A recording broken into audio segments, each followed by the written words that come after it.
É tempo de Copa do Mundo e a Central 3 chega com um podcast narrativo com histórias da seleção brasileira. É o Amarela Ouro. Personagens do passado, debates do presente e uma viagem por causos do maior time de futebol da história. Amarela Ouro, semanalmente no seu tocador. Uma produção Central 3. Faz Bebeto! Faz Bebeto! Faz Bebeto! Central 3. Cristo Redentor, braços abertos sobre a Guanabara.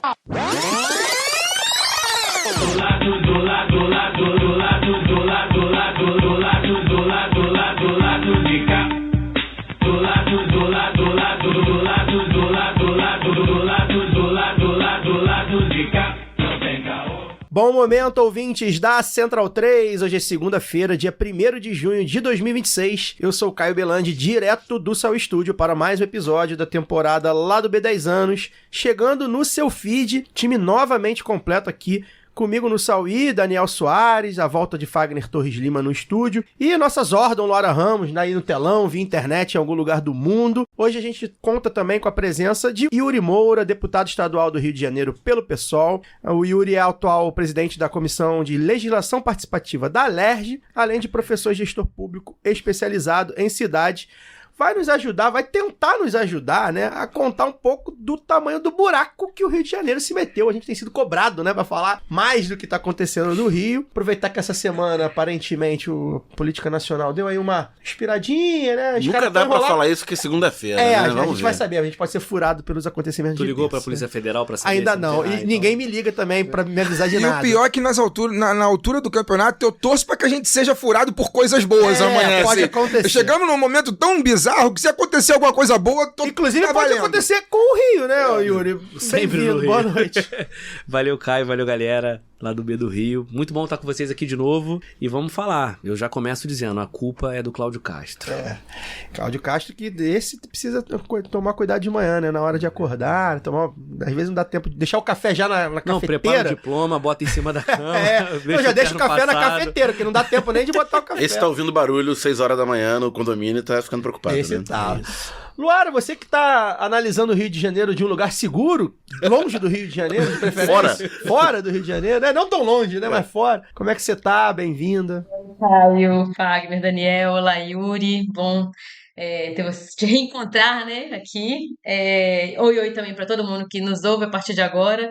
Este é um dos programas, né? Vocês vão me ver mais. Eu que sou bem faladeira, né, Caio? Vão me ver mais quietinha, porque eu tô de longe, não muito longe, mas fora do Rio de Janeiro, né? E fico aqui anotando, aprendendo, porque a política fluminense tem suas peculiaridades, vamos chamar assim.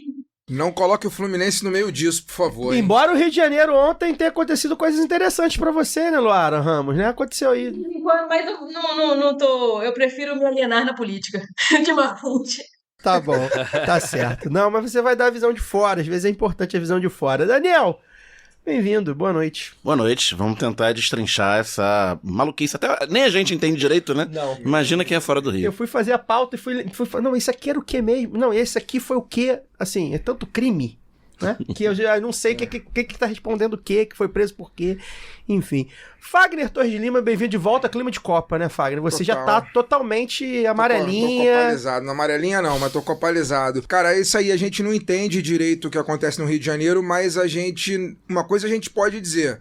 Nós avisamos, né? Não é nenhuma novidade. Não é minha. A culpa não é não minha. Não votei no Castro. É isso aí.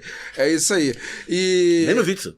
Não, isso que eu ia falar, que assim, na verdade, assim, a gente, né, coloca a culpa no Castro e tem que colocar mesmo, porque ele é culpado de muita coisa que acontece no Estado desde que a figura dele emergiu, mas essas culpas, elas vêm de muito longe, né? Muito longe. Aí a gente, se for pra colocar todos os culpados em pauta aqui, a gente não sai daqui hoje, E viralizou o vídeo do deputado federal e pastor progressista, Otônio de Paula. Opa! Falando que por trás de tudo isso... Por trás de tudo isso está a família Bolsonaro. Pois é. Otônio de Paula nunca jamais reclamei que dele. isso, camarada gigante, Otônio. gigante. Conrad. Tá convidado aqui. Tá convidado aqui pra vir pro lado B. Vamos entrevistar o Otônio de Paula. Vocês não estão vendo a cara da Luara, porque é um podcast. A cara da Luara. Luara tá recriminando. Tá bom, Luara, tá bom.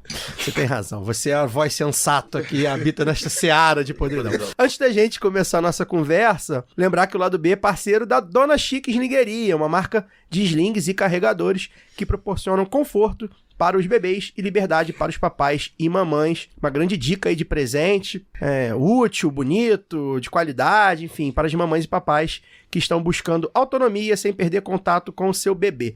Vá lá em donachicasling.com.br que tem 10% de desconto no cupom Lado B. Se a compra for no Pix, mais 5% de desconto. Então vá lá, site donachicasling.com.br, cupom Lado B na hora da compra.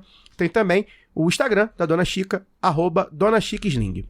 Passar aqui hoje, 1º de junho, né? Então virou o cartão, o pessoal já tá recebendo alguns aí, né? Então passar aqui o nosso recado pedindo apoio. apoia.se/Lado B do Rio, tem faixas de 10, de 20, de 50 e de R$100. O pessoal da Boitempo vai encaminhar uma lista aí de 12 livros pra gente sortear, referente aos meses de abril, maio e agora já de junho. Então vai ter sorteio para apoiadores, 12 livros. Quem vier apoiando já na faixa de R$10 já concorre. Então apoia.se/Lado B do Rio. A Boitempo também nos disponibiliza um cupom Lado Boi 20 no site da Boitempo, boitempoeditorial.com.br. Você tem lá 20% de desconto em cada compra, Lado Boi 20 no site da Boitempo. E tem cupom também na Camisa Crítica, camisacritica.com, o cupom é Lado B, tem 10% de desconto. Por último, a gente também pede um Pix, né? Quando puder, quanto você quiser, ou mesmo recorrente, para ladobdorio@yahoo.com. Vamos aproveitar enquanto o Pix está funcionando, que os caras querem acabar com ele. E enquanto existe Yahoo, só vocês têm Yahoo. Cara, você sabe... Tem isso, verdade. Por que tu não muda pra Ball? Não, inclusive... América Online, né? Você sabe por que é Yahoo? Porque o e-mail do Fagner é Yahoo. Old school. Aí na hora que a gente foi fazer... Não, a gente tem um Gmail também, tá, gente? É a prova de que o podcast tem 10 anos. Tem 10 anos. É verdade. Quando começou, não tem mais o portal Yahoo mesmo. Não tem, acabou. Yahoo, agora é só o e-mail. e-mail. A minha companheira usa Yahoo. O meu é Hotmail, né? Então não posso falar. O meu é Aqui Hotmail. é todo mundo velho. Aqui não tem jeito.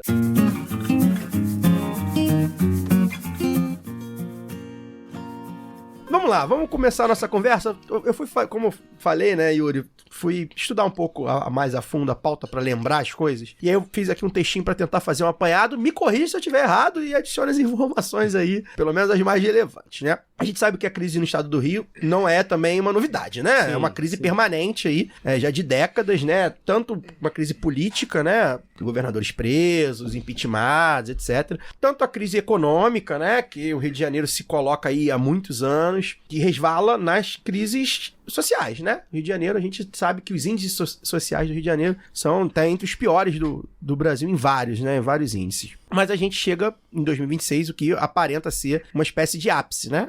Às portas de uma nova eleição, inclusive, né? Estamos falando de um ano eleitoral. Aí o governador Cláudio Castro foi cassado em março desse ano por abuso de poder político e econômico nas eleições de 2022, ou seja, 4 anos depois das eleições praticamente, naquele caso lá dos 27 mil cabos eleitorais contratados pelo CEPERJ, entre outras coisas. É um resuminho. Antes, né, de ser cassado, seu grupo político tinha colocado então vice, né, o Thiago Pampolha, para o TCE, a fim de abrir caminho para o Rodrigo Bacelar, que era então presidente da LERJ. Ele assumiria o governo do estado e concorreria à reeleição no cargo. Essa agora de 2026, já que o Castro, né? Seria eleito na indireta, que se segue a saída dos governadores e vice e concorreria no cargo. Isso, já que, né, enfim, o Castro já não poderia disputar. Mas aí o Bacelar foi preso por envolvimento com o Comando Vermelho, coisa leve. Caçado. Antes, né? Foi antes da renúncia, inclusive. Isso, antes da renúncia, foi caçado. Novembro, por aí. Já foi caçado também, e aí, né, acabou. Carta fora do baralho. Largado no mar. Claro, né? Óbvio. Ninguém nunca mais um conheceu o deles. Rodrigo Bacelar. E o Castro, então, um dos nomes da extrema-direita aí pra disputar o Senado, né? Tava ali bem cotado nas pesquisas, ficou inelegível. Começou a ter seu nome circulando no escândalo do Banco Master, né? Por conta aí dos aportes bilionários da Rio Previdência e de sua relação... Bilionários. Com B, de bilhão, já diria Ciro Gomes. Mais o dinheiro da SEDAI, são quase 300 milhões. Mais o dinheiro da SEDAI. E a sua relação com o Daniel Vorcara, um homem que toma degustação de uísque 3 da tarde com bifezinho com ouro. Só homens. Só homens, E aí, em meio a tudo isso, né, tranquilo aqui, né, até agora. Até aí tudo bem, já diria o poeta. Nada novo no Rio de Janeiro. O PL escolheu o Douglas Ruas, né, que é um deputado pra ser esse nome, né, pra concorrer ao Palácio da Guanabara. Ele virou presidente da Alerj numa votação que você vai explicar bastante viciada, né, na expectativa dele, né, se tornar o sucessor e também poder disputar a eleição no cargo, né. Mas isso não aconteceu, e aí o STF deu um break aí, porque ainda precisa julgar se com a saída do Castro teria eleição indireta ou direta, né? Ainda tem esse meandro aí. E aí a corte manteve, então, Ricardo Couto, o atual governador do Rio, pra quem não sabe. Presidente provavelmente 90% da população não sabe. Porém, aprova. Presidente do TJ, desembargador do TJ, né? E no caso que é o último aí da sucessão legal aí dessa linha sucessória, tá há 2 meses, mas um pouco mais de 2 meses já no cargo. 3. Deputado Yuri Moura, por favor. Como é que você tá vendo isso? E melhor, né? A gente te trouxe aqui pra você falar também, não só como você está vendo, como você está vivendo isso, porque você está lá, no coração da galera, né? Queria que você explicasse a gênese desse processo todo também, Yuri, porque você, como deputado, certamente sabe os caminhos que levaram a gente ao estado de coisas que nós estamos hoje, a ponto de, como o Caio falou, o governador atual é um desembargador indicado e que, assim, segundo as pesquisas de opinião, tem mais aprovação do que qualquer político de carreira que queira concorrer ao governo do estado. Eu queria que você fizesse essa leitura também pra gente, assim, pra poder explicar ao público. E aí, o que aconteceu que o Rio de Janeiro saiu de capital da república pra isso que a gente tá hoje? Esse teu gancho é bom. Vocês sabem que o Rio de Janeiro foi a cidade que por mais tempo foi capital do Brasil. Por diversas vezes foi e voltou e ficou mais ou menos 200 anos sendo capital do Brasil. Isso é um dado importante. Em 1950, quando a gente deixa de ser capital,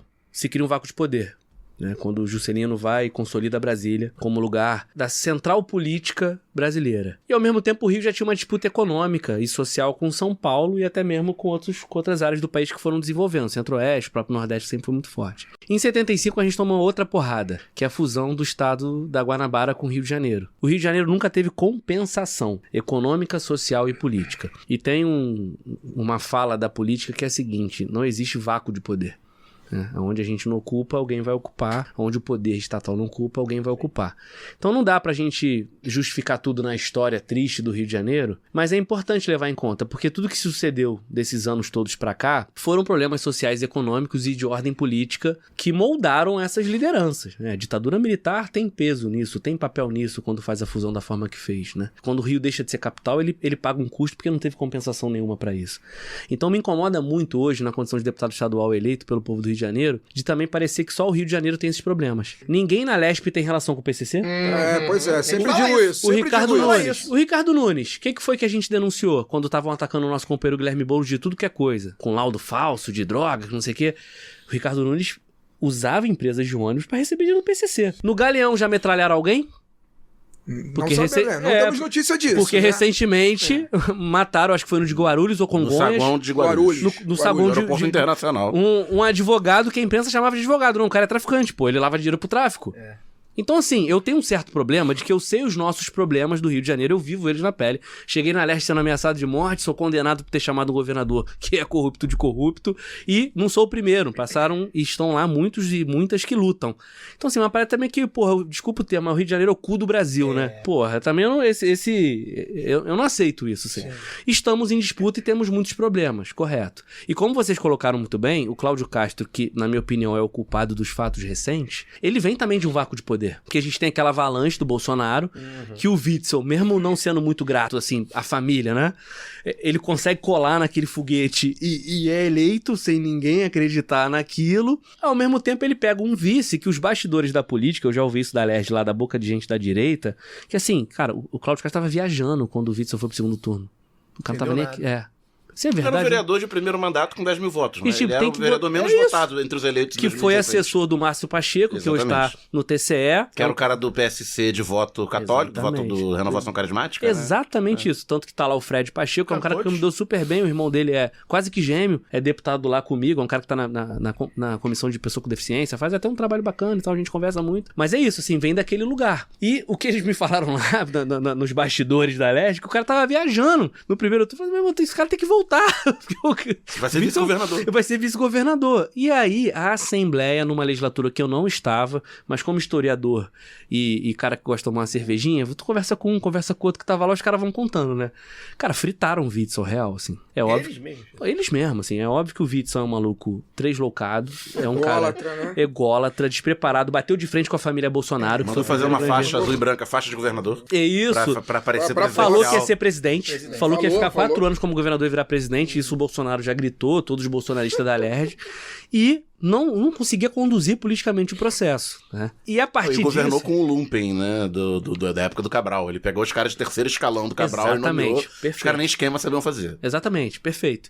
E, por óbvio, como não é um cara que é do nosso campo, não é um cara que é ético, não é um cara que é moral, não é um cara que tem princípios pela administração pública, entrou na sacanagem também. Claro. E aí ficou refém de uma maioria da LERJ que deu o golpe, porra. Não é porque eu não sou monarquista que eu não vou dizer que Dom Pedro II não tomou um golpe. Tomou um golpe dos militares, né?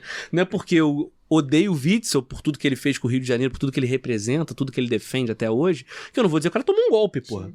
Tomou um golpe. É óbvio que tinha uma investigação em curso de uma coisa muito séria, que eram os respiradores da pandemia. Mas, cara, foi muito rápido o processo dele. Claro. Pô, e 70-0, né? Não teve um pra seguir falar, pô, o cara se enrolou politicamente.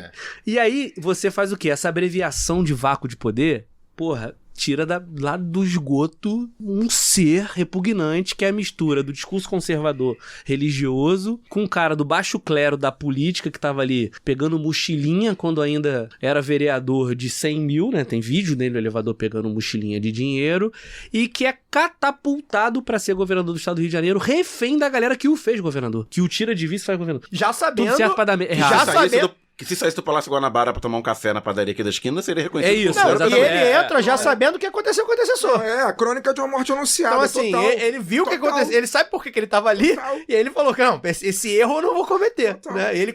Vou jogar com os caras. Eu vou jogar com os caras, E aí ele joga com as figuras que existem aí da extrema-direita, do centro fisiológico, essa concepção que é a maioria até hoje da LERJ, fica refém desse processo e, meu irmão, fatia o governo como nunca ninguém fatiou. Porque se você não tem uma figura central, um chefe de Estado, de fato, do Poder Executivo, o cara é obrigado a fazer esse fatiamento. Só que ele fez da pior maneira possível, sem critério nenhum. E aí entra cada vez mais o Comando Vermelho, a milícia, o domínio territorial de coronéis políticos, quando você vê, assim, quantos Detrans você tem, quantos IPENs. Eu nem sabia que isso era importante, cara. O IPEN é. Agora nessa investigação sobre o Thiago Rangel, isso vai ficar mais claro, porque o IPEN faz medida de posto de gasolina, né? Porra, faz uma série de coisas. Taxímetro, isso, tudo passa pelo IPEN. O IPEN tem várias unidades espalhadas pelas cidades, delegacias regionais e tal, indicações políticas. Então os caras conseguiram dominar realmente toda a estrutura do Estado, e aí nessa vem junto o crime organizado. E o que eu percebi no primeiro biênio dessa legislatura que eu faço parte? Existia uma cisão muito forte da Assembleia e o Cláudio Castro. Isso tem que ser falado. Quando o Bacelar rompe o Cláudio Castro, a gente na LERJ percebe antes do que o povo, a imprensa e todo o meio político. Então eles já estavam afastados. A indicação do Thiago Pampolha, ela não se dá de maneira voluntária, né? Teve uma disputa interna do grupo deles, porque naquele momento o presidente da LERJ já estava afastado real do governador. Então, se esgotou o que eles construíram. Ele falava que queria ser o sucessor. Que queria ser o sucessor. O cara é vice, né? Até legítimo, né? Claro. Acho que ele era do mesmo partido do Bacelar, era o União Brasil, né? Ele, cara, o Pampolha ele foi pro MDB. Não, o Pampolha é MDB. Foi uma confusão. Pampolha é MDB. Ele é eleito pelo União Brasil e vai pro MDB, é isso. Pode ser. É isso. E aí ele fica nessa, eles se acertam lá e tem essa movimentação. E não foi uma movimentação pacífica, eu não faço parte do grupo deles, não quero saber, não participo. Então, assim, eu sei que teve muita briga lá interna, mas eu sempre consegui me dialogar muito na condição de líder do pessoal com todos os setores, inclusive até com o presidente da Assembleia. Sempre consegui conversar com todo mundo pra gente poder se proteger naquele caos. Não, tanto que tem a história, que acho que você pode também contar, né? Que o pessoal vota no Bacelar pra poder garantir as comissões.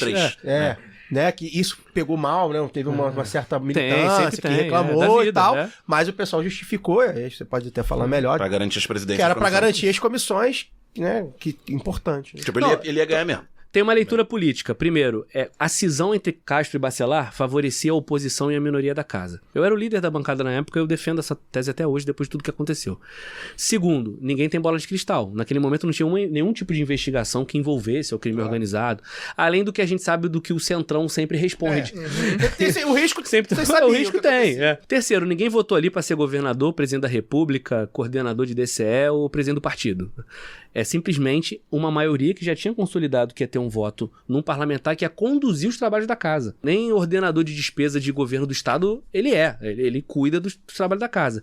E essa cisão dele com Cláudio Castro favorecia a oposição, a minoria, em especial a esquerda, a trabalhar. Tanto que eu te falo, eu fiz um ótimo trabalho como líder. O pessoal tem 5 deputados, os 5 têm comissão. Isso que a direita quer mexer agora. Repercutiu agora. Agora. Os caras falaram assim, como é que o pessoal tem 5? Eu entreguei. E tem partidos que tem, sei lá, 7, não tem 2. Não, né? E a última pergunta é a seguinte: não fomos só nós que votamos, foram os 70. Então, assim, peraí. Aí eu te pergunto: é melhor uma comissão de direitos humanos com a Dani Monteiro ou com alguém do PL? É melhor a comissão de servidores, que o Flávio agora tá ajudando a entregar a recomposição salarial dos servidores, ou ser alguém do União Brasil? É melhor a comissão de discriminação racial com o professor Josemar, ou, sei lá, com uma pessoa branca da direita que ia diminuir as nossas pautas? É melhor a Renata Souza ser presidente da comissão de mulheres, ou ser uma outra pessoa nada a ver. E eu, da legislação participativa, foi uma comissão que eu criei, que eu consegui nessa conjuntura, porque era a comissão de indicação legislativa. Você vê pra porra nenhuma. Hoje eu consigo fazer audiência pública nas cidades, tô botando gabinete de rua, estamos, meu irmão, lidando com os movimentos sociais, iniciativa popular. Cara, acertamos na política. Aquilo ali, meu irmão, é vida real. Tô te falando, eu comecei a legislatura sendo ameaçado de morte, tô terminando condenado. Por ter roubado? Não. Por ter chamado corrupto de corrupto e por ter enfrentado o legado da Marielle, que foi o motivo lá da minha briga no início da LERJ. Então, assim, gente, na boa, parlamento pede maturidade. E as pessoas precisam entender isso, né? Então, eu banco muito a política que a gente fez e não tem problema nenhum de falar isso abertamente. Tanto que a prova se deu. Você acabou de falar. O que esses caras fizeram com o Bacelar, com o Castro lá? Já foram embora. Todo mundo ao mar. A gente identificou uma fissura política. Quando a gente percebe isso, cara... O Lenin, pra fazer a revolução na Rússia, foi pegar dinheiro aonde? Na Alemanha. Era socialista? Não.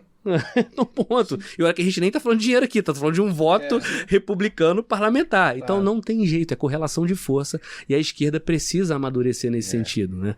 Então, assim, para poder, né, consolidar a tua pergunta, o Cláudio Castro é um cara fraco, omisso, que não conseguiu controlar a vontade, a fome dessa galera. E ele foi morrendo aos poucos. Quando a gente teve todas as investigações da Assembleia e o Supremo Tribunal Federal começou a incorporar tudo na DPF do Xandão, né? Que é um debate que a gente tem que fazer também sobre o papel do STF, né? A LERJ não respondeu bem. O Cláudio Castro, por ser uma figura fraca e com uma mochilinha cheia de problemas, não respondeu bem e ele se afasta do cargo sabendo que ia ser condenado. E aí, qual é a minha posição hoje? Cara, estamos bem na mão de um governador interino, desembargador, né? Que, como o Lula disse lá, não tem cara de político, não tem cara... Mas é o seguinte... Pra nós tá bom hoje. O meu problema é o que vem depois. Porque todas as vezes da história, falando como historiador agora, que a gente colocou a política na mão dos tribunais e dos quartéis, a gente se fudeu.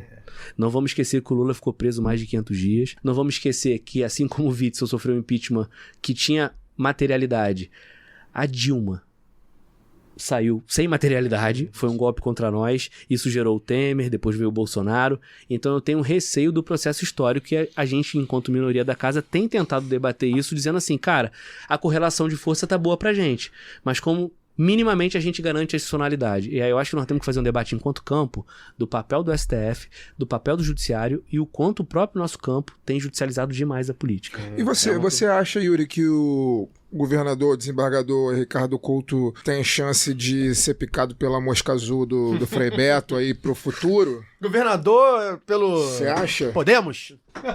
Senador em 2030, hein? Eu acho que não, até porque, se eu não me engano, vou olhar aqui pra Gabriela Bento, minha chefe do jurídico, eu acho que ele pode ser reconduzido novamente à presidência do TJ. Ele tem mais uma ali. Não, pra essa eleição ele não é nem elegível, eu acho, porque ele... Não tem partido, né? Não tem partido. Não descompatibilizou. Ele tá exercendo tem que ter uma quarentena. Mas 26 ele não pode, né? O que poderia é pra 30. Então, mas é isso, né? Se ele pode ser reconduzido a esse lugar, ele pode sair como alguém... Tô pensando, eu não conheço ele pessoalmente, não tive com ele uma vez lá na LERJ, nesse momento de governador interino, até solicitei uma reunião, mas ainda não aconteceu. Então não dá pra fazer uma leitura corporal do cara, não me sinto nesse direito, qual é a tua, né? Mas assim, eu acho que não faria muito sentido, até porque tudo que tá acontecendo tá entregando a eleição na mão do Eduardo Paes, né? Que é um cara super bem relacionado. Eu não sei se ele tem algum tipo de relação com o judiciário, mas tem uma galera que tá indo junto nisso. Mas o campo ex-governista do estado do Rio de Janeiro faz essa denúncia, entre aspas, né? De que o Couto tá trabalhando pro Paes. Eu não chego nesse nível. Eu só acho que, como tá tudo na mão do STF, é difícil fazer esse tipo de acusação. Mas agora, de verdade, cara, eu não vou falar isso, defender, porque tudo é política pra mim, né? Acho que a gente tem que fazer uma análise constitucional, legal, mas de correlação de forças também, porque eu tô falando do Estado burguês, da democracia liberal. Não foi eu que criei essa merda, não. Eu sou socialista, então eu sou comunista. Então, assim, meu irmão, eles que defendem o BO deles, o Estado que eles fizeram. Mas, de fato, hoje existe uma linha sucessória, porque mesmo com todo o movimento de oposição que a gente fez na LERJ, infelizmente, né, existe uma presidência da LERJ que foi eleita pela maioria dos deputados. Se fosse nosso, a gente estaria defendendo. Isso me incomoda um pouco como historiador de verdade. Só que eu também entendo que legalmente existe uma barreira do STF que é objetiva. Sim. Mas, com certeza, se fosse nosso, a gente estaria defendendo que o presidente da LERJ deveria assumir. Você acha que essas demissões todas aí, 20 mil cargos, sei lá... Lindo. Tá fazendo, você acha que isso, além do impacto fiscal e tal, e na máquina pública, tem um impacto eleitoral, tanto na eleição para o executivo, porque a gente viu, né, os 27 mil cabos eleitorais de 2022, essa galera trabalhava, se não diretamente, né, era aquela troca de favores para pequena política local para apoiar na eleição. Então, se isso tem um efeito na eleição para governador, na eleição para o Senado e também na eleição para o Legislativo, se a gente pode ver um embaralhamento de cartas aí pelo menos o favoritismo do PL de fazer novamente uma bancada monstro aí de mais de 20 deputados. Total, o PL elegeu 17 na última legislatura e boa parte deles pegaram essa estrutura. Tanto a estrutura do Estado, Detran, IPEM, barreira fiscal, lei seca, os caras querem tudo, meu irmão. Porque lei seca, eu fui saber depois que eu entrei na LERJ, né? Tem gente lá que você indica pra trabalhar, o cara ganha um bom salário e faz aquele trabalho lá. Gente que trabalha até, tá? Não tô dizendo que os caras trabalham, mas eu recebi a uma indicação. Deputado fulano e botou e que é da vida, é da política desde que você trabalhe, né? E que você não faça isso um prejuízo aos servidores, né? Ao concurso público, né? Porra, é foda essa cooptação da máquina. Mas assim, eu já senti na pele. A minha origem é Petrópolis, né, onde eu tenho mais trabalho consolidado. A gente tem um trabalho hoje forte em alguns lugares aqui da capital. Estou em 20 cidades. Eu vou te falar, os caras... O Ricardo Couto já deu um mérito para a política real. Meu irmão, desonerou a folha, assim. O mercado, o inflacionário da política. Porque tu sempre, mesmo tu sendo de esquerda e não fazendo política com dinheiro, os caras te procuram, né? Claro. Não, meu irmão, eu tenho não sei quantos votos, eu fui vereador, fui não sei o que, blá, blá, blá, blá. O mercado tal... Porque os cabos eleitorais foram tudo pra rua. Você vê, né? O número que eu dei aqui só do escândalo do CEPERD que o Castro foi... 27 mil. 27 mil pessoas contratadas a partir dessa ideia de serem cabos eleitorais. Na Secretaria de Meio Ambiente. Poderia até trabalhar, mas é isso, 27 É mais que a média de público do Botafogo. Às vezes o Fluminense. Gratuitamente, né? Gratuitamente. Aqui, não tem nenhum Botafoguense. Segue o jogo. Cara, no meio ambiente, o cara é de Petrópolis, o Bernardo Rossi, foi prefeito lá e tal. Eu e ele somos um opositor um do outro, né? Eu fui o mais votado pra deputado, ele perdeu, eu ganhei. Então, assim, tem um problema. O prefeito lá que eu disputei no segundo turno é dele. Então, tem toda uma questão ali. O Bernardo Rossi perdeu papo de 1.000 cargos. 1.000 cargos. Eu vou tomar uma cerveja... Petrópolis. Que é uma cidade média. Era espalhado, mas em Petrópolis devia ser uns 400. Eu vou tomar cerveja no botequim em Petrópolis, vem um cara assim, pô, eu tava lá com o Bernardo, não sei o que. Eu falei, irmão, nem fala onde tu tava. Nem quero saber, que senão eu vou ter que parar, pô, eu não vou prevaricar. Porra, meu irmão, deixa eu tocar minha vida. Pô, mas eu tô puto porque eu perdi. Sim, meu irmão, fechou a torneira. Quem não é militante, quem não acredita no projeto político, e vamos lá, quem vai ser militante de Bernardo Rossi, quem acredita no projeto político de Bernardo Rossi, claro, nem tem como, né? Fechou a torneira, os caras tão tudo. Aí você olha pra saúde, ele tá apertando a torneira do Dr. Luizinho. Você olha pra Casa Civil, que era a estrutura do Cláudio ali, né? Ele tá apertando. Então, essa política tem ajudado na correlação de força para um desempenho de quem foi a oposição ao Cláudio Castro, ao Witzel, a todo mundo lá do PL. Isso é um argumento muito claro que é a questão econômica, né? O governo é um governo, como a gente falou aqui, né? Um governo do... Tecnocrata? O governo do estado do Rio tá em crise econômica permanente há 50 anos. Acertamos, normalmente a gente fala números diferentes. E aí ele fala, não, olha só, é isso, tem muita gente aqui, vou cortar, e a partir disso. Lu, te puxar pro assunto, repito, você está de uma distância segura. Tá perto demais, mas ainda assim uma distância segura. Chega um drone lá? Não chega drone não. Não dá autonomia, não. Tem que saber se não tá grampeado também, porque tem isso, o governador também tá grampeado. Fala aí, por favor, como é que você tem visto aí esse caos do DDD 21? E dos outros DDD 22 e 24. Tô aqui anotando algumas coisas, porque a gente, claro, né, vê noticiário, mas é muita muita coisa. Eu acho interessante essa perspectiva, Yuri, que você traz de que, eu falei, né, o Rio de Janeiro tem suas peculiaridades, assim como São Paulo, assim como Minas, de outras formas, mas eu acho que é pintado, assim, no Rio até pelo protagonismo que teve, né, como você mesmo disse, de ser muito tempo a capital, de ter a mídia do eixo, que não vale só para futebol, também vale para poder exportar a perspectiva da elite também, né, do Rio de Janeiro e de São Paulo, assim como o modo de vida por meio das novelas. Então, isso chega muito pra gente, assim, que tá de fora, dessa forma distorcida também. Mas eu quero trazer já, não sei se estou me antecipando, mas para poder participar aqui também do papo, já que, né, você exerce ainda, né, uma liderança no pessoal do Rio de Janeiro, na federação também, né?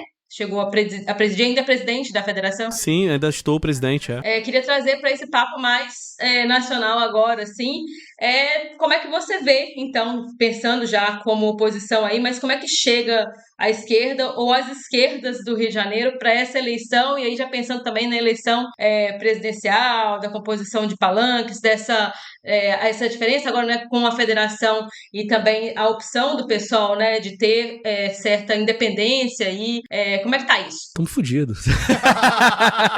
Sacanagem. Já foi pior. Já foi pior. Então, assim, a perspectiva do pessoal é de manter os 5 deputados e deputadas. A gente tem uma chapa hoje, pessoal e rede, que vai pra esse caminho. Pra federal, tem até uma perspectiva de ampliação, porque a gente tem uma expectativa que o pastor Henrique, o Glauber, tendem a crescer no processo eleitoral. E Thalíria, Chico, Tarcísio, já são grandes, né? Já tem muito voto. Apesar de ter um crescimento do PT, que ficou muito configurado na eleição municipal de 2024. E que acaba disputando o mesmo eleitorado, né? E tem figuras grandes, como Lindbergh, Freixo, que tá lá agora. Que não disputou 22. Então 22. E no PCdoB é um cara que eu gosto muito, que é meu amigo pessoal, e que eu acho que vai ter uma votação... Elias. Pô, precisa ter, inclusive, né? Que é um cara sensacional. Então, eu até falo muito isso. Eu falo, gente, como dirigente partidário, eu acho que o voto Glauber-Elias tem uma interseção. Essa galera vai decidir lá na frente, né? Glauber volta agora pra Câmara, vai fazer o enfrentamento dele. Se acontece um fato, ele se coloca no lugar. Enquanto o Elias tá nos debates muito fortes e firmes em todos. Possíveis. E os dois fazem um trabalho de rede social muito forte. O Elias atua muito no WhatsApp. O Glauber junta território com as plenárias dele, emenda participativa com atuação parlamentar. Então, assim, eu tô gostando disso. Eu acho que um eleitor fluminense carioca que gosta do Jones Manuel, para além desses, né? Tende a votar em um dos dois. E aí, esse lugar bota, o voto vai pra chapa Federação Pessoal e Rede ou vai pra chapa PT-PC do BPV? Tem esse debate. Então, acho que isso pode interferir quem faz 8, quem faz 6, quem faz 7. Hoje o pessoal tem 5 e o PT tem... Acho que 7 na LERJ. Não, na LERJ sim, digo na Câmara Federal, me lembro. Na Federal acho que eram 7, era o Quaquá, que entrou Rejane, Jandira, Lindbergh, Raymond, Dimas, tem mais um. Benedita, lógico, mais uma. Que não vai disputar que vem pro Senado. Então são 6. Então, o PT acha que faz 8, a gente acha... PT-PC do B, né? PT-PC do B. Incluindo a Jandira e agora tem o Bandeira de Mello, que foi pro PV. Isso. Né? Sim, que foi eleito pelo PSB. E o esquerdista Leonardo Pisciani no PV também. Tá no PV. O ambientalista Leonardo Verde, ambientalista. Tá no PV. E aí Verde como sua camisa. É complicado. Então, eu acho que essa federação, com esse corpo todo, pode chegar a uns 8. E a nossa, dependendo do desempenho do crescimento de Glauber, de Henrique, da sustentação dos outros companheiros e de quem tá ali na base da chapa, pode chegar a 6, 7. Isso é muito bom. A gente pode ampliar, dentre os 46 deputados federais que a gente tem, uma base de esquerda. De verdade. Eu acho que na LERJ é mais manter. Pessoal e PT, de verdade, não vejo um crescimento. Apesar do que, essa... O PT perdeu o deputado, né? Que era a deputada lá que entrou, a Carla, ex-prefeita de São João da Barra. Carla Machado, foi. Eu acho que ela foi pro União Brasil até. Ela tinha sido prefeita pelo PP, né? Ela foi, né? Só que assim, ali na LERJ eu acho que mantém. Porém, esse vácuo do PL que vocês falaram, porque não tem mais a estrutura do Estado e o bolsonarismo tá no seu melhor momento, apesar do que a gente tem que orar e vigiar, eu acho que eles não mantêm 17, mas a gente tem que olhar... Eu prefiro vigiar e punir. Boa. Quase que anti-Foucault, né? Eu acho que a gente tem que olhar ali porque o PP e a União Brasil cresceram muito. O PP foi o partido que mais elegeu prefeitos. O Luizinho foi o cara que mais elegeu prefeito. E o União Brasil é o segundo, que seria o Bacelar, que era o cara que junto do Canela mandava no União Brasil. O Canela é candidato ao Senado. A outra cadeira tá meio... quem vai ser? Vai ser Sóstenes. Porra, não tem aquela adesão. Tudo bem, pega o setor evangélico, o bolsonarista mais conservador, mas não sei. E a própria candidatura ao governo do estado, respondendo a Lu ali do PL, o Douglas Ruas já começa a dar indícios até internos de que talvez não seja. Que se mantém... Vai perder a vaga de bobeira. Deputado para tentar continuar presidente da Assembleia. Exatamente, porque se ele reelege deputado, ele é favoritaço para ser reeleito presidente. Não sei. No governo Eduardo Paes, se ele me perguntasse, eu falar, amigo, nem é meu amigo, meu colega, né, não tenho... Ele é um cara de bom grado até, tá? Não é que ele não é o mais radical do bolsonarismo e tal, mas ele é um cara que transita ali na instituição, ele respeita até. Eu falo assim, colega, eu acho que... Porque quantos que o PSD do Eduardo Paes vai eleger? Você vai falar, o PSD deve crescer muito nas costas do... Se o PSOL mantém 5, o PT mantém 7, já são 13. O PSB mantém os 2. Pode ser Mink, Jari, tem o Wesley lá também, que tá trabalhando em Caxias, né? Tem outros nomes lá interessantes. Aí, o Eduardo Paes, hoje, ele tem 6. Ele vai pelo menos pra 9, 10, meu irmão. Ele tá vendendo no interior que faz 12. Porque ele sempre tem aquela coisa dele. Fica em 24º que tu vai assumir, que eu vou pegar 12. Vai secretário do município ou do estado, agora ele tem até mais coisa pra vender, né? E vocês vão tudo vir comigo. Então vamos que ele faça 10. É justo, pô. Se ele for de fato governador, até mais ele pode fazer. Cara, hoje que nós somos de oposição consolidado mesmo 22, que às vezes oscila pra 24 na nossa conta ali, muito difícil, cara, pode subir pra 30 e poucos. E aí, meu irmão, o cara com a caneta na mão de governador, 30 e poucos vira 36, 37, é a maioria. Todo mundo vem. De 70, meu irmão. Acontece muito. Então essa conta... E faz o nome dele, né? Inclusive ele fez no Rio, na Câmara do Rio ele fez isso. Ele sempre fez, na Câmara do Rio, porra, tirando a nossa bancada, meu irmão.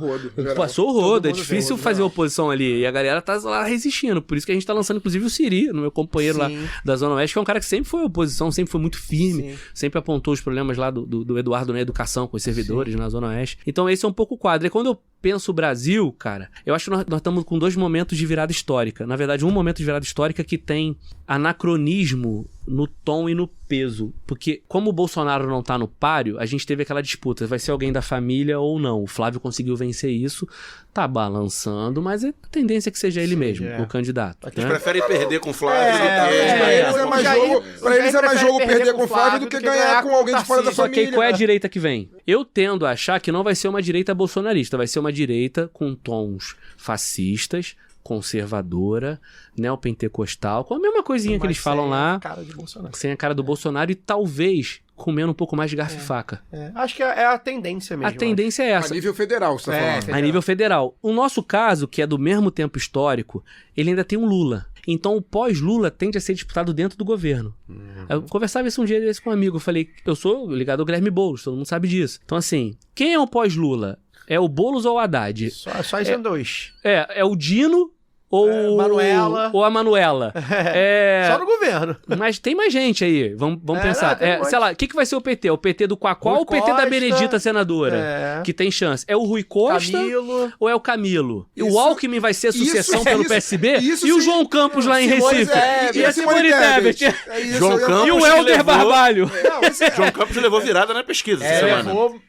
Exatamente. A Raquel tá 7 pontos na frente dele. Eu te digo, então, o campo dele está tendo uma abreviação por causa da ausência da figura central, que é o Bolsonaro. Isso faz com que o processo ele seja mais célere. Isso faz também com que uma certa direita mais de centro ou uma direita mais liberal fale, pô, dá pra disputar isso aqui depois que o Flávio Bolsonaro morrer na eleição, quem sabe não der. E aí pode surgir, cara, é uma leitura muito assim, de bootkin, tá? Que eu fiz isso esse final de semana com um amigo. Tô lá no Bar Madrid mesmo, a gente tomando cerveja depois da plenária do CEP lá, nós somos todas professoras. Eu falei, cara, daí pode surgir pela primeira vez realmente uma figura de centro, que pode ser, sabe quem? Vamos lá. Eduardo Paes. Então. Exatamente. Eduardo Paes, filho. Esse cara quer ser presidente, irmão. Esse cara não quer ser governador, não. Porque ele bota o Rio de Janeiro. E uma vez eu fui assessor do Freixo, né? Uma vez o Freixo falou assim, porra, meu irmão, a gente precisava minimamente refundar o Rio de Janeiro e botar em patamares republicanos. Ele falou isso na campanha. Nessa campanha agora que a gente fez junto. Se o Eduardo Paes conseguir botar o Rio de Janeiro em patamares republicanos... Ele é estado normal. Ele é presidenciável. Ele tem um partido forte, ele tem o PSD que tem governador. Pô, Ratinho do PSD, né?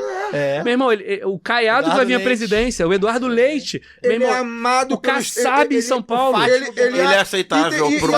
E assim, gente, ele é amado pro establishment da mídia brasileira. A mídia brasileira ama Eduardo Paes, amigo.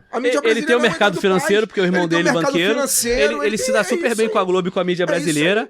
Ele é um cara que, apesar de alguns escândalos que circularam ele passou por todos eles. Livre, uma galera do nosso campo. Pra um campo grande. Ele vai trazer a Britney Spears porra, depois da rehab, aí a galera vai ficar feliz pra caralho. Eu tenho falado que 2030 periga ser o novo 1979. Porque se tudo dando certo, a gente reelegendo Lula no final do ano... Faz sentido. A tendência é que as esquerdas não vai ter o apoio que o Lula tem, o Haddad não tem, o Boulos não vai ter. Ainda não, PT, espero que um dia tenhamos. Não vai ter o apoio, nem digo popular de voto, dos partidos. É isso, assim, o próprio PT vai ter as brigas internas que a gente sabe que tem, o próprio pessoal, como segundo partido ali, vai ter, e aí o movimento que o PCdoB possa fazer, o PSB possa fazer... Sem contar esses partidos... que a gente nunca sabe qual é o movimento. PDT, que é o movimento. Aí sem contar esses partidos de centro que apoiam sem contar as cláusulas de barreiras e ampliação das federações. Vai ter o Ciro Gomes. Vai ter. Ciro Gomes vai ter. Que partido a gente não vai saber Ciro Gomes Neves. Vai ter. Eu preferia nem pensar em 2030, a gente só tá... Eu espero que até lá a gente finalmente dê o golpe comunista que os conservadores tanto dizem que a gente vai dar. Falta pouco, é o próximo passo. Não, mas a gente fez pouco banheiro unissex. Porque na cabeça deles a gente... O deputado do PSOL diz que vai dar fazer a revolução em podcast. A revolução com banheiros, né? A revolução, o próximo passo é a revolução. Deixa eu fazer uma pergunta pro Yuri, já que ele já colocou o Paes como essa figura que pode ser. Eu tô vendo o Rio correr, eu falo, muita coisa tem que acontecer, mas muda muito. Queria que você fizesse uma leitura. Queria que você fizesse uma leitura e ao mesmo tempo não, mais com uma leitura, na verdade queria que você convencesse parte do nosso eleitorado que está propensa a dar uma votação, uma aclamação ao Eduardo Paes no primeiro turno agora em 2026 para o governo do estado, com a justificativa que se ele ganhar o primeiro turno fica tudo muito mais fácil para o Lula num eventual segundo turno na candidatura presidencial. Por quê? O Eduardo Paes eleito em primeiro turno, eles teoricamente o Lula teria palanque certo aqui num segundo turno, porque não seria um problema para ele brigar com o bolsonarismo depois de eleito. E aí eu conheço muita gente do nosso campo que tá com esse argumento hoje, porque quer se livrar e meter o Eduardo Paes logo de primeira. Queria que você falasse sobre isso para os nossos amigos. Isso é real? Isso é real? Cara, eu acho que isso é positivo? Mesmo que num segundo turno haja um pega pra capar, né, e o Lula se elegendo com mais dificuldade. Pra gente aqui do Rio, é jogo dar esse poder todo na mão do Eduardo Paes? Não, porque a gente não consegue nem disputar o mínimo programa do cara. Eu que sou do pessoal, que a gente não quer participar dessa campanha, temos um candidato, inclusive por isso, acho um erro estratégico minimamente não conseguir disputar o governo do cara, porque já entregaram tudo pro cara. Por isso que ele tá confortável de ir no Rodrigo Pimentel falar qualquer coisa que ele queira falar. Exatamente. Porque minimamente ele não tá mais constrangido. E às vezes constrangimento, eu nem gosto da política do constrangimento, mas acho que quando tem programa disputa real e honesta, meu irmão, não dá pra você falar isso. Mas quem vai lá, quem de qualquer partido progressista que não seja nós, ou UP, PCB, né? Sim, partidos mais radicais da esquerda, que não tem representatividade como a gente tem na democracia liberal. Quem vai chegar lá pra ele e vai falar assim, irmão, você não pode falar isso. Até porque eleitoralmente, numa coisa tática bem fria, pragmática, ele tá certo. Pra quem jogando pro público que ele quer o voto. Ele tá conseguindo ampliar. Mas assim, quem hoje tem moral de quem compõe os governos dele, chegar pra ele e falar, irmão, tu não pode falar isso. Até mal do Lula ele já falou, porra.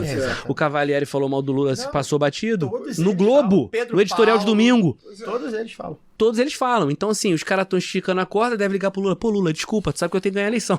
Que ele faz isso, né? Ele falou mal de Maricá, de Lula, não sei o quê. Foi lá no mensalão, foi lá pedir desculpa pra dona Marisa depois, porque vou ver os filhos do Lula. Chefe de quadrilha. Foi em Nova York, cheio de papel debaixo do braço. Lembra disso? Que tem até um vídeo. Então, assim, é o jogo do cara. O cara é ele, pô. Quem tá acreditando que acredite. Ele foi importante pra ganhar do Ramage? Óbvio, ninguém é burro. É o que eu falei, vida real. Vamos fazer a disputa. O problema é, quando você minimamente nem incide em tentar formatar o que é a candidatura dele, o que ela representa, se souber, você inflama o lado de lá, pô. Tô pensando bem frio mesmo. Não à toa que ele deixou o Cavalieri na prefeitura do Rio, porque ele indicou quem ele quis pra vice-prefeito. Tem o papo era o Paes mesmo que eu queria trazer, né? Uma das coisas que a gente tem, uma análise que a gente tem feito aqui sobre o Paes, a gente faz um debate muito crítico desse ponto mesmo, né, Yuri? Aqui o lado B faz esse debate, assim, entendendo o Paes como uma barreira ao bolsonarismo, a gente sabe que como um aliado de Lula até certo ponto, mas como um cara cujo programa praticamente não envolve nada do que a gente pensa, né? Isso no Rio de Janeiro, na cidade, né, a gestão Eduardo Paes, ela não envolve absolutamente nada, ou muito pouco do que a gente pensa de gestão de cidade, e ainda que politicamente, vai lá, né, ele é vascaíno igual Lula, e aí, né, fica tudo certo. Mas uma das coisas que a gente debate aqui nesse âmbito é como a gente perdeu, e aí eu queria que você fizesse uma reflexão sobre isso, se é que vocês já refletiram sobre isso, você como integrante do PSOL, presidente da bancada, mas também como um militante de esquerda de pequenininho, movimento de criança. Social, né? Você acha que a gente perdeu, por talvez uma parte da esquerda do Rio, e aí a gente fala do PT do Rio, ter colado do Paes de tal maneira, né, dessa maneira tão forte, e o pessoal não ter conseguido avançar, e aí talvez a perda do Freixo fale um pouco sobre isso, a perda do Freixo enquanto quadro? Você não acha que era uma oportunidade da gente estar com o Siri, por exemplo, ou um outro quadro, de repente, mais consolidado, de mais tempo, com condições de disputar essa eleição? Porque tá aí uma eleição que estaria em aberto. Porque a gente entende que em 2018 já... Em tese, o Eduardo Paes era o favorito, era meio que natural que o Eduardo Paes fosse o governador. E o Witzel, vem a onda fascista, e vem o Witzel, e a gente fala assim, bem, a onda fascista não vai passar agora, veio o Castro, a gente viu que não passou. Em tese, se o Castro sai tudo bonitinho, a gente ia ter aí um Bacelar ou um Douglas Ruas, que é mais dificuldade. Aí a gente ia ter que estar falando que, vamos ter que votar no Eduardo Paes no segundo turno. Agora não. Agora, em tese, as coisas avançaram de um jeito. Cara. Exatamente. Já que vai, né? E dentro dessa reflexão que eu quero que você faça, como é que a gente pode envolver, a gente tá numa pré-campanha ainda, né? O nome do Siri. Porque o Siri é um nome jovem, né? É um nome que precisa ainda ganhar tração. E aí é isso, assim, você acha que faz falta, de repente, tá com um nome que talvez estivesse mais consolidado aí pra disputar, se foi um desperdício de... Total. Eu fiz... Primeiro, respondendo a tua pergunta, juntando as duas. O Paes pode estar no segundo turno com Lula, de peito e alma. Acho provável, mas não sei se é certo. Mas a Jane Reis vai estar no outro lado. É vice fazendo campanha. Vai ser vice-governador eleito. O Reis já falou que vai fazer campanha pro Flávio. E aí, meu irmão? E aí, meu irmão? Não vai ser o Washington. Vai ser a Jane Reis. Jane. E eles estão conduzindo bem, porque eles foram lá no Cosolino, em Magé, ali no pé da serra, né? E ela não foi, porque ela disputou a prefeitura contra o Renato Cosolino. Porque ali meu irmão, porradeiro de baixada.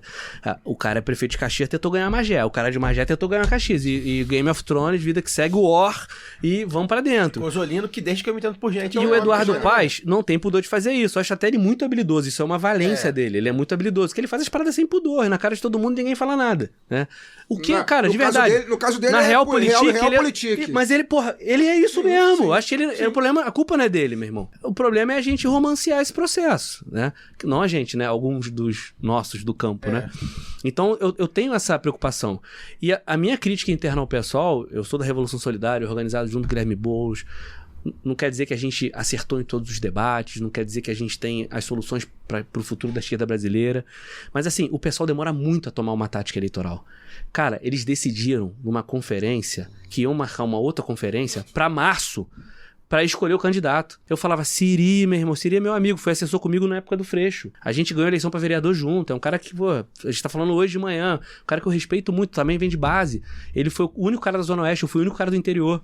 Quando mataram a Marielle, ia ter uma atividade no pessoal Zona Oeste. Todo mundo cancelou, porque é óbvio, questão de risco. O cara foi lá dormir, porra. É a mesma coisa. Petrópolis já é uma serra muito conservadora. Aí faz um vereador, deputado, candidato a prefeito, fiquei sozinho lá, cara. A vida é lá, tua família tá lá. Vem cá me ajudar a combater o bolsonarismo, meu irmão. Pô, só a minha galera lá. Pô, alguns companheiros valorosos do Rio subiram, mas teve uma galera mais que se considera mais à esquerda do pessoal. Não, mas o Yuri usou o verde e amarelo. Um ano depois, tava todo mundo usando verde e amarelo, porque o Trump tava combatendo a nossa soberania. Eu usei na minha campanha pra prefeito e tem artigo de filiado do pessoal dizendo que eu capitulei porque eu usei o verde e amarelo na campanha pra prefeito. Meu irmão, eu sou de Petrópolis. Eu fui o mais votado pra vereador, mais votado pra prefeito, eu fui pro segundo turno, só eu, Boulos. Pô, valoriza um pouco o que a gente faz lá, né? É real, né? Alguma coisa existe. Então o Siri é um pouco isso. E o Siri doido pra ser candidato. E aí ficou um vai, não vai, quem vai ser, quem não vai ser, disputa interna do pessoal, pra decidir em março que é candidato. Pô, não tá ajudando o cara a ter tração, né? Exatamente. Não tá ajudando o cara a ser real. Ele vai ser, vai disputar, vai fazer uma plenária amanhã do reunião do Conselho Político, nós estamos avançando. Ele é um ótimo candidato, ele entende, é um cara preparado. Mas, meu irmão, partido tem que ajudar também. Aí essa crítica não é só o pessoal, porque não vai parecer, pô, o cara é do pessoal, tá dando porrada no pessoal. Sim. Mas É uma autocrítica. É uma autocrítica que a gente tem que fazer. Parar de ser partido de corrente pra ser partido que quer disputar o poder. Parar de ser partido que faz sínteses pra resolver problema interno, pra ser partido que tem estratégia, tática, método e organização. Porque, infelizmente, principalmente o PT e o PSOL operam muito na lógica de conflito interno. E essa lógica é ruim pro processo revolucionário ou pra disputa política que tá colocada pra hoje. E o caso seria isso, cara. Não é natural um partido que tem 5 federais, 5 estaduais, que é o partido com o melhor desempenho na esquerda do estado do Rio de Janeiro, que fez as grandes figuras recentes, até nacional. Hoje, quem são os grandes quadros da esquerda no Brasil? Guilherme Boulos e Erika Hilton. Depois do Lula. Tô mentindo? Não. Não são, porra. Nas redes, nas bases, na pauta política. E o Freixo. E a gente demora a escolher o candidato a governador? E o Freixo, que na minha concepção ainda é o principal nome da esquerda no Rio de Janeiro, foi feito no PSOL. Exatamente. Sem dúvida, concordo com você 100%. A propósito, tu falou da Érica, né? A gente tava falando antes da nominata pra federal, tem o Rick Azevedo, né? Tem o Rick, que de receber muito voto. Exatamente, bem lembrado, bem lembrado. Eu acho que o Rick tem chance de ganhar a eleição. Não, eu acho que eleito ele vai ser. Eu acho que ele tem chance de ser um puxador de voto. Tem. Também, lógico, o que o cara entregou? O Lula chegar pra ele. O nome dele, o Lula falou pra ele, né? O Lula falou do atendente de farmácia, desde ele não é deputado. A maior lei desde a CLT, 100 anos depois. Sem ele ser deputado. Quase. Sem ele ser deputado federal. O Rick, que a gente fala sobre isso. A gente trouxe o Rick aqui na pré-campanha. Cara, que antes. Agosto de 24. Na véspera, foi E no sabe qual é a último dor do dia. Rick? O Rick falou aqui, com certeza, porque o Rick é igual a mim. Quem vem da base fala, meu irmão. Que ele não teve muito apoio. Subfinanciamento Não, da ele campanha. falou, não ganhei dinheiro. Esquece. Ele falou Ele teve o voto mais barato. Eu falo, amigo, eu falo. Tá na minha conta, é meu amigo pra A caramba. gente comentou isso aqui, é bom que o Yuri tá aqui, o Yuri tem a autocrítica do partido. A gente comentou, inclusive, depois, a gente fez a live, né? A gente faz live da apuração. Toda eleição municipal a gente faz, na eleição federal a gente não faz porque a gente normalmente tá muito nervoso, bebendo, comemorando, triste, sei lá. Mas no município a gente ainda consegue, né? No Rio, pelo menos por enquanto. E a gente, quando viu o Rick, a gente saiu com a sensação de que a gente meio que, cara, esse cara tem chance, esse cara tá fazendo campanha na rua, esse cara tá fazendo um negócio diferente, mas a gente não imaginava que ia ser desse tamanho. Ele ia ser o mais votado da Que ia esquerda. ser o mais votado e tal. Da esquerda. E aí, assim, a gente foi comentando isso. E a votação Esse dele- cara e a mudou, e a gente falou assim, esse cara mudou um paradigmazinho de como se faz política, pelo E a menos no Rio. votação dele não foi onde tradicionalmente a esquerda ganha voto. Ainda Ele teve furou a isso. bolha. Furou a bolha. Exatamente. E rua, muito rua, mas muito rede. Ele vem da rede, tudo da rede. Ele foi contando aqui. O programa dele é imperdível, assim. Se vocês não viram, ouçam, porque primeiro que a gente foi o primeiro podcast, assim, de maior alcance, digamos assim, um alcance médio, né, que a gente tem, a entrevistá-lo. Se eu não me engano, ele foi um ou dois só, mas ninguém... Eu tava vendo ontem esse negócio de rede, ele falando da PEC lá do Senado, né? Do trabalho por hora, que tá botando pra sabotar o 6x1 no Senado e tal. Aí ele falou, galera, entra aqui, aquelas enquetes do GovBR, né?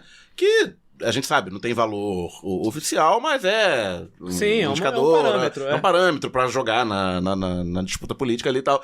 Galera, finge que é BBB e descarrega o voto no não.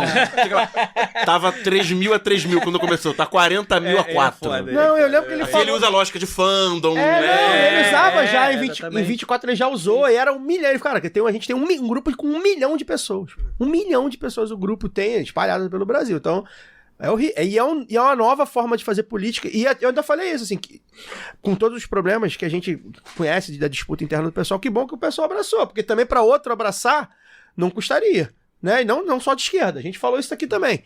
Poderia ter sido abraçado por gente, né, mais complexa, né? Total, porque o cara tem a pauta dele, que é mais de esquerda do que várias outras pautas. Não, e é isso, é uma vitória, né? A gente teve programa depois a gente não teve. Primeiro ele tá programa organizado com a gente na Revolução Solidária. Tá. Não teve programa depois da aprovação. A gente não teve programa, então a gente aproveita eu coloquei nas redes, assim, pra louvar aqui o Rick, a Érica e o Lula. Porque eu tava discutindo esses dias com alguém que foi defendendo, não porque o governo demorou a entrar, o Lula demorou a entrar e tal, eu acho que demorou. Mas eu só falei assim, você acha que se fosse o governo Jair Bolsonaro 2 tinha passado? Não, eu te faço outra provocação. Vocês acham que se o secretário-geral da presidência não fosse Guilherme Boulos, isso ia ser tratado num congresso como foi? Não. Isso é articulação. Porque hoje quem senta... Eu tive a chance de jantar com o Lula. Não sei se vocês viram a postagem lá em fevereiro, né? Meu irmão, quem senta no Planalto com o Lula? Rui Costa. Rui Costa, Rui Costa, Wagner, chefe da Casa Civil, Gleisi Hoffmann, Relações Institucionais, Guilherme Boulos, secretário-geral da Presidência. Porque não é porque os três são maravilhosos, não. É porque... São os ministros da casa, É né? isso. São os ministros do da casa, Planalto. né? Então, assim, cara, é óbvio que, porra, é um trabalho coletivo. Claro. Que nasce do esforço do Rick, que pegou uma pauta antiga do movimento sindical, que tinha outro Sim. termo, diminuição da jornada de trabalho. Ele Sempre mudou tudo, existiu, meu irmão. né? Se não fosse ele, não ia Ele existir montou a isso. comunicação de forma orgânica. A Érica vem, entende aquilo e transforma, materializa em processo legislativo. E amplia o debate, porque Amplia. ela sabe ampliar o debate. O pessoal, o PT vem, todo mundo Claro. amplia, e a gente teve uma articulação de Planalto que foi necessária pra isso, cara. Igual Claro. quando teve o debate do Rio Tapajós, Maneira e Tocantins, que eu conheço muito lá, eu vou muito pra Alter do Chão, amo aquela terra lá. Meu irmão, vou te falar uma parada. É óbvio que o governo demorou. É óbvio que o governo mandou mal. Mas na boa, a movimentação social, a mobilização foi gigantesca. Porém, se fosse um governo do Bolsonaro, os caras iam cagar do mesmo jeito, não irmão. tem. Porra, então assim, cara, é muito Eu acho que- objetivo. eu acho- Se não tivesse o ministério... Seria uma emenda Dante de só acho que tem Oliveira. só negócio de Emenda Dante de Oliveira. Ia fazer porra. um barulho do cacete, mas no final... Não, eu quis Uma ser... derrota linda. Eu É, quis derrota linda. É o Darcy Ribeiro, né? Eu quis citar esses. Eu quis citar nominalmente, né? O Rick, ele serve pro Boulos também e tal, porque eu acho que a gente entendeu a importância do voto. Eu acho que exatamente isso. o fim da escala 6x1 é a amostra definitiva que o voto não resolve, tudo, mas ele ajuda os nossos problemas. E o Rick, porque é isso, assim. Se o Rick não é eleito vereador, essa Esquece. pauta não estaria com a Erika Hilton. Ficava pra Se a próxima Erika eleição. Hilton não é eleita. E tem uma parada que eu acho muito boa. E se o Lula não é eleito, então assim, uma pauta que é real, que os sindicalistas já tratam há muitos anos, ganhou tração com a força do nosso voto. E tem uma parada que eu acho muito bonita nesse processo, que passa às vezes despercebido da nossa análise, mas que eu acho simbolicamente bonita, que é uma causa do povo trabalhador, Totalmente. uma causa de classe, Total. né, que foi bancada por uma deputada federal trans e por um vereador negro homossexual. Eu acho isso fantástico, é de um simbolismo que, assim... de um ensinamento. É de um ensinamento que a gente não consegue compreender. O que, Perfeito, assim... perfeito. Tá tudo aí. Tá tudo aí. Tá tudo Leiam, aí. leiam. Tá tudo A aí. história tá sendo feita. Quando, assim, quando hoje. fala em atravessamento, Pois é. interseccionalidade, tá tudo aí. Tá tudo Tá aí, aí, tá a tudo história aí. foi feita. Lu, pra gente já encaminhar aqui pro final, pra liberar o nosso deputado pra outra agenda, você tem os apontamentos aí, né? Você de longe aí, virtualmente, olhando. Eu posso, é indiscreto, eu queria saber onde a Lu tá. Onde você tá, Lara? Fica tranquilo que a gente É que às vezes ela corta tá em vários isso. lugares no mesmo tempo. Moro no Espírito Santo, Yuri. Ah, então não é tão longe, não é? Tá a poucas horas de São Francisco do Itapapuã. Nosso irmão gêmeo, nosso irmão É gêmeo. o verdadeiro lado B do Rio. É o Espírito Santo. Eu faço essa piada toda vez que eu vou apresentar o lado B, quando eu falo que colaboro com um podcast do Rio de Janeiro, mas acaba que o resto do Brasil é o lado B do Rio também. Mas, Yuri, eu quero aproveitar que, além de você já ter sido vereador, deputado e candidato a prefeito, né? Você também é professor, então eu vou te perguntar algo que talvez demande um pouco da sua didática também, mas que eu quero principalmente a sua opinião e a sua experiência, né? O que você acha que realmente muda na atuação em cada um dos cargos que você já ocupou ou disputou até agora? Você acha que a mudança é na esfera da ação ou cada espaço te trouxe novas perspectivas ou novas ferramentas?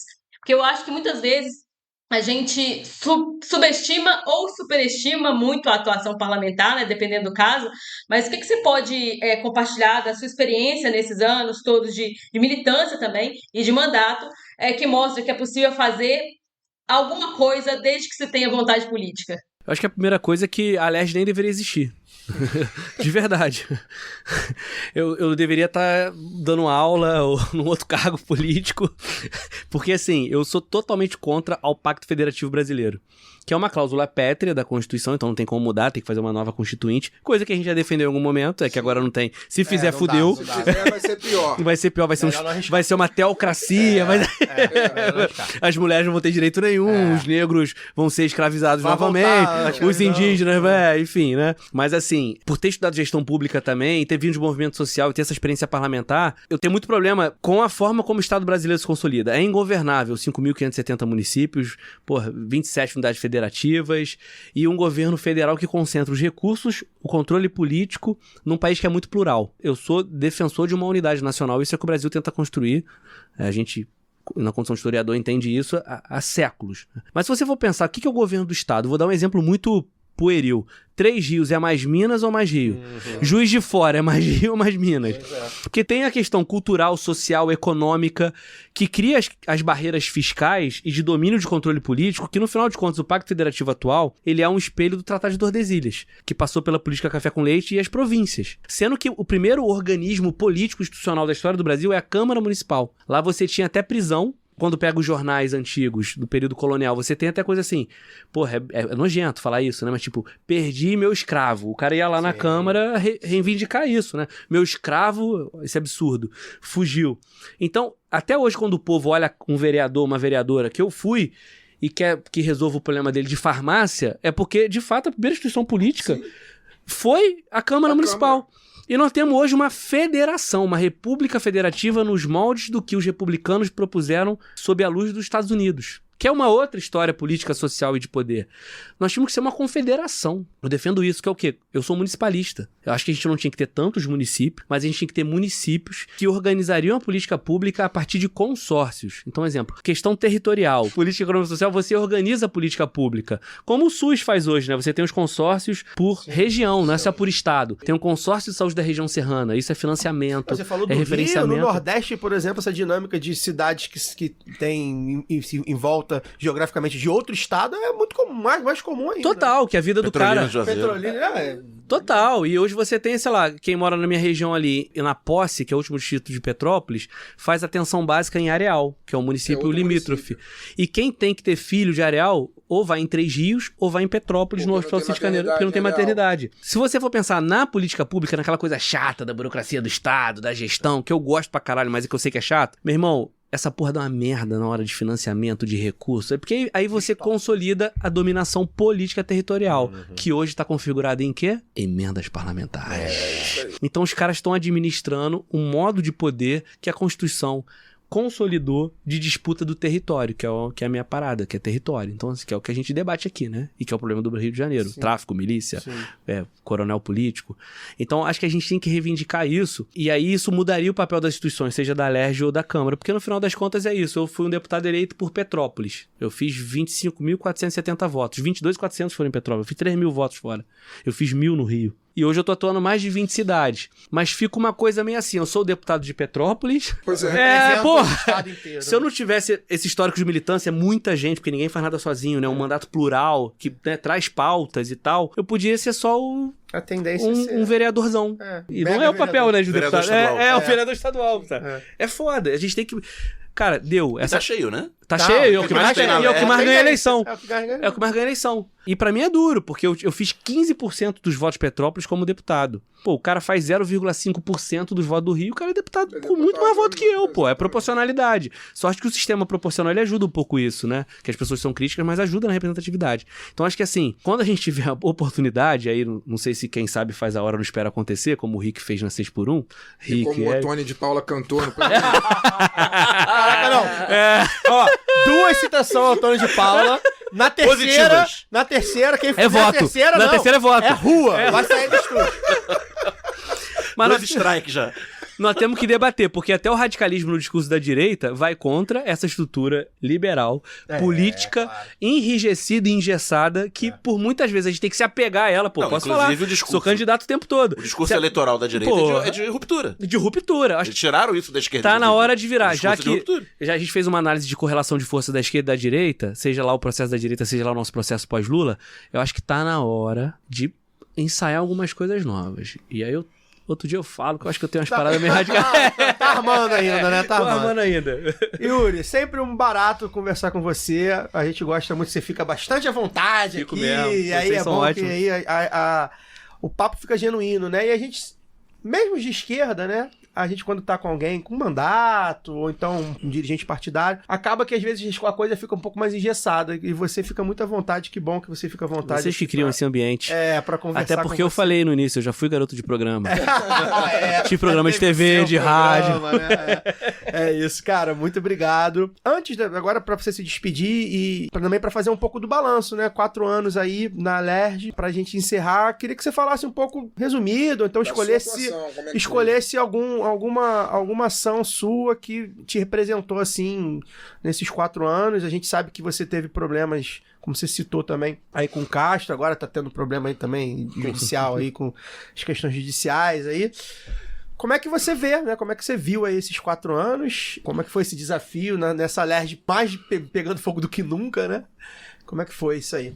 E obrigado. Obrigado, eu que agradeço a vocês essa oportunidade, mas assim, a nossa coisa são as causas populares. Causa popular e território. É o que a gente defende para a esquerda retomar a vida presencial, criar senso de comunidade e, claro, com as suas interseções do mosaico que é ser de esquerda no Brasil e no mundo e na conjuntura histórica que a gente vive. Então, vou te dar um exemplo de uma lei minha que a gente está conseguindo tirar do papel aos poucos, com projetos pilotos, que libera as cozinhas de escolas estaduais, colégios estaduais, para poder fazer cozinha solidária nos finais de semana.